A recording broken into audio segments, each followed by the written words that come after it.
ಎಲ್ರಿಗೂ ನಮಸ್ಕಾರ. First time ನೋಡ್ತಾ ಇರೋರು ಕೂಡಲೇ ಸಬ್ಸ್ಕ್ರೈಬ್ ಮಾಡಿ, ಹಾಗೆಯೇ ನಿಮ್ಮೆಲ್ಲ ಸ್ನೇಹಿತರಿಗೂ ಶೇರ್ ಮಾಡಿ. ನಮ್ಮ ಪ್ರತಿಯೊಂದು ವಿಡಿಯೋಗಳಲ್ಲಿ ZPT ಎಕ್ಸಾಮಿನೇಷನ್ ಮತ್ತು TETಗೆ ಸಂಬಂಧಪಟ್ಟ ಹಾಗೆ ನಿಮ್ಮ ಸ್ಕ್ರೀನ್ ಮೇಲೆ ಪ್ರಾಡಕ್ಟ್ಸಲ್ಲಿ ಬುಕ್ ರೆಫರೆನ್ಸು ನಿಮಗೆ ಅದು ಬ್ಲಿಂಕ್ ಆಗ್ತಾ ಇರುತ್ತೆ. ಅಥವಾ ನೀವು ಅಲ್ಲಿ ಕ್ಲಿಕ್ ಮಾಡ್ಲಿಕ್ಕೆ ಆಗಲಿಲ್ಲ ಅಂತ ಕಂಡು ಬಂದರೆ ಡಿಸ್ಕ್ರಿಪ್ಷನ್ ಬಾಕ್ಸನ್ನು ಓಪನ್ ಮಾಡ್ತು ಅಂತಂದರೆ ಅಲ್ಲಿ ರೆಫರೆನ್ಸ್ ಬುಕ್ಸ್ ಅಂತ ಸಾಕಷ್ಟು ಬುಕ್ಸ್ನ ನಾವು ಕೊಟ್ಟಿದ್ದೀವಿ. ನಾವು ಅಲ್ಲಿ ನಿಮಗೆ ಯಾವುದು ಸೂಕ್ತ ಅಂತ ಅನ್ಸಿದ್ರೆ ಅದನ್ನು ಕ್ಲಿಕ್ ಮಾಡಿ ಬೈ ಮಾಡ್ಬೋದು.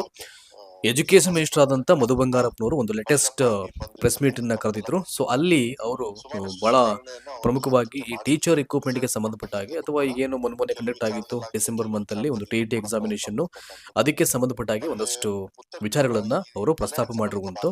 ಆಮೇಲೆ ಬಹಳ ಪ್ರಮುಖವಾಗಿ ತುಂಬ ಜನ ಕೇಳ್ತಾ ಇದ್ರು 2022ರಲ್ಲಿ ನಡೆದಂಥ ಒಂದು GPSTR ಎಕ್ಸಾಮಿನೇಷನ್ ಏನಿತ್ತು, ಇನ್ನೂ ಕೂಡ ಒಂದಷ್ಟು ಜನರಿಗೆ ಆ್ಯಂಡ್ ಇವತ್ತಿಗೂ ಅಪಾಯಿಂಟ್ಮೆಂಟ್ ಆರ್ಡರ್ ಇಶ್ಯೂ ಆಗಿಲ್ಲ. ಅದ್ರ ಬಗ್ಗೆನೂ ಹೇಳಿದ್ರು. ನಮಗೆ ಖಂಡಿತವಾಗ್ಲೂ ಅದೇನು ಪ್ರಾಬ್ಲಮ್ ಇದೆ ಬೇಗ ಸಾಧ್ಯವಾದಷ್ಟು ಸಾಲ್ವ್ ಮಾಡಿಬಿಟ್ಟು ನಾವು ಅದನ್ನ ಕ್ಲಿಯರ್ ಮಾಡ್ತೀವಿ ಅಂತ ಹೇಳಿದ್ರೆ. ಆಮೇಲೆ ಇನ್ನೂ ಒಂದು ವಿಚಾರವನ್ನ ಹೇಳಿದ್ರು ಅವರು. ಸೊ ಏನಪ್ಪಾ ಅಂತಂದ್ರೆ, ನೆಕ್ಸ್ಟ್ ಜೂನ್ ಒಳಗಡೆ, ನೆಕ್ಸ್ಟ್ ಅಕಾಡೆಮಿಕ್ ಇಯರ್ ಜೂನ್ ಏನು ಸ್ಟಾರ್ಟ್ ಆಗುತ್ತೆ ಅಷ್ಟು ಒಳಗಡೆ ಮ್ಯಾಕ್ಸಿಮಮ್ ನಾವು ಟೀಚರ್ಸ್ನ ನೋಟಿಫಿಕೇಶನ್ ಮಾಡಿ ಪ್ರಕ್ರಿಯೆಯನ್ನು ಮುಗಿಸ್ಬಿಟ್ಟು ಶಿಕ್ಷಕರನ್ನ ಕೊಟ್ಬಿಡ್ತೀವಿ ಅನ್ನೋ ಮಾತನ್ನು ಹೇಳಿದ್ದಾರೆ. ಇದರಿಂದ ಆಚೆಗೆ ಇನ್ನೂ ಸಾಕಷ್ಟು ವಿಷಯಗಳನ್ನ ಅವ್ರು ಪ್ರಸ್ತಾಪ ಮಾಡಿದರೆ, ದಯಮಾಡಿ ನೀವೇ ನೋಡಿದನ್ನ ಈಗ ನಾನು ವಾಲ್ಯೂಮ್ ರೈಸ್ ಮಾಡ್ತಾ ಇದ್ದೀನಿ ಆ ವಿಡಿಯೋದಲ್ಲಿ. Thank you so much. ಸರ್ಕಾರದವರು ಬಿಟ್ಟು ಹೋಗಿದ್ರಲ್ಲ, ಅದನ್ನ ಮಾಡಿರ್ಲಿಲ್ಲ. ಆದ್ರೆ ಅದನ್ನ ಸುಪ್ರೀಂ ಕೋರ್ಟ್ ವರೆಗೂ ಕೂಡ ಹೋಗಿ ಫೈಟ್ ಮಾಡಿ 13,000 ಟೀಚರ್ಸ್ ನ ರಿಕ್ರೂಟ್ಮೆಂಟ್ ಕೂಡ ಮಾಡಿ ಈಗಾಗಲೇ ಟೀಚರ್ಸ್ ಅವರು ರಿಕ್ರೂಟ್ಮೆಂಟ್ ಅವ್ರು ಯಾರು ಕಾನೂನುಬದ್ಧವಾಗಿ ಕಲ್ಯಾಣ ಕರ್ನಾಟಕ ಭಾಗಕ್ಕೆ ಯಾವ ರೀತಿ ಬೇಕೋ ಅದನ್ನ ಮಾಡಾಯ್ತು. ಅದಾದ್ಮೇಲೂ ಕೂಡ ಹೋದ್ ಸತಿ ಕ್ಯಾಬಿನೆಟ್ ಮೀಟಿಂಗ್ ಮಾಡಿದಾಗ, ಯಾಕಂದ್ರೆ ಶಿಕ್ಷಕರ ಕೊರತೆ ನನಗೆ ಸ್ವಲ್ಪ ಕಾಡ್ತಾ ಇತ್ತು. ಕಲ್ಯಾಣ ಕರ್ನಾಟಕ ಭಾಗದಲ್ಲಿ ಎಷ್ಟು ಕೊರತೆ ಇದೆ ಅದರೊಳಗೆ 80% ನೀವು ತುಂಬ್ಕೋಬಹುದು ಅಂತ ಹೇಳಿ ಒಂದು ನಿರ್ಣಯನ ಇಲ್ಲಿ ಮಾಡಿದ್ವಿ. ಅದಾದ್ಮೇಲೆ ರಿಸರ್ವೇಶನ್ಸ್ ಇದೆಲ್ಲ ಸ್ವಲ್ಪ ವಿಚಾರಗಳು ಬಂತು.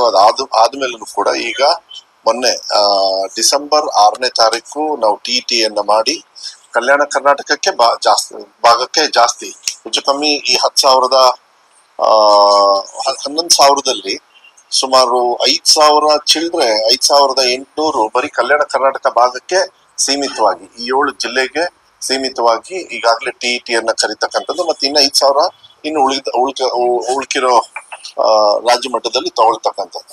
ಮತ್ತೆ ಈ 2 ವರ್ಷ ಅದು ಈಗ ನನಗೆ ಗೊತ್ತಿರೋ ಪ್ರಕಾರ ಅದು ಯಾವ್ದೋ ಒಂದು ಚಿಕ್ಕದು ಒಂದು ಪೋರ್ಟಲ್ ಇದೆ, ತಮಗೆ ಗೊತ್ತಿದೆ, ಅದು ಆಗುತ್ತೆ, ಅದು ವಿಶ್ವಾಸ ಇದೆ. ಕ್ಯಾಬಿನೆಟ್ ಕೂಡ ಚರ್ಚೆ ಮಾಡಿದ್ವಿ, ನಾಳೆನೂ ಕೂಡ ಚರ್ಚೆ ಮಾಡ್ತಾರೆ.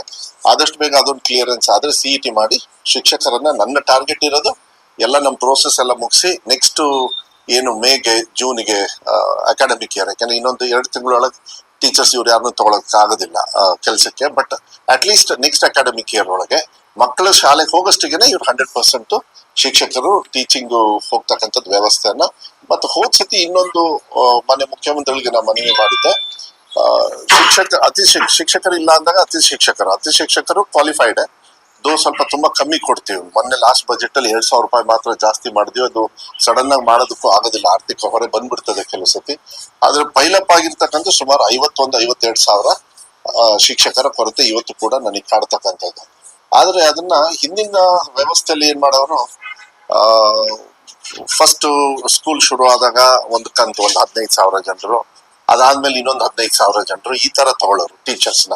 ನಾನು ಮನವಿ ಮಾಡಿದೆ ಮಾನ್ಯ ಮುಖ್ಯಮಂತ್ರಿಗಳಿಗೆ, ಯಾಕಂದ್ರೆ ಗುಣಾತ್ಮಕ ಶಿಕ್ಷಣ ಕೊಡ್ಬೇಕಂತ ಹೇಳಿದ್ರೆ ಗೆಸ್ಟ್ ಟೀಚರ್ಸ್ ಆದ್ರೂ ಬೇಗ ಕೊಡಿ ಸರ್, ಯಾವ್ದೇ ಕಾರಣಕ್ಕೂ ಇದನ್ನ ಲೇಟ್ ಮಾಡೋದ್ ಬೇಡ ಅಂತ ಹೇಳಿದಾಗ ಸುಮಾರು 51,000 ಅತಿ ಶಿಕ್ಷಕರನ್ನ ಅಟ್ ಎ ಟೈಮು ನಾವು ಸ್ಕೂಲಿಗೆ ಮಕ್ಕಳು ಹೋಗೋಷ್ಟಿಗೆನೆ ಅವ್ರನ್ನ ರಿಕ್ರೂಟ್ಮೆಂಟ್ ಮಾಡಿ ಅವ್ರವ್ರ ಹಂತಕ್ಕೆ ಮಾಡ್ತಕ್ಕಂಥದ್ದು ವ್ಯವಸ್ಥೆ ಮಾಡಿ, ಎಲ್ಲದೂ ಕೂಡ ಅಟ್ಲೀಸ್ಟ್ ಮಕ್ಕಳು 51,000 ಟೀಚರ್ಸ್ನ ರಿಕ್ರೂಟ್ಮೆಂಟ್ ಮಾಡಿ ಎಲ್ಲೇ ಶಿಕ್ಷಕರ ಕೊರತೆ ಇಲ್ಲದೆ ಇರ್ತಕ್ಕಂಥ ರೀತಿಯಲ್ಲಿ ನಾವು ಒಂದು ಹಂತಕ್ಕೆ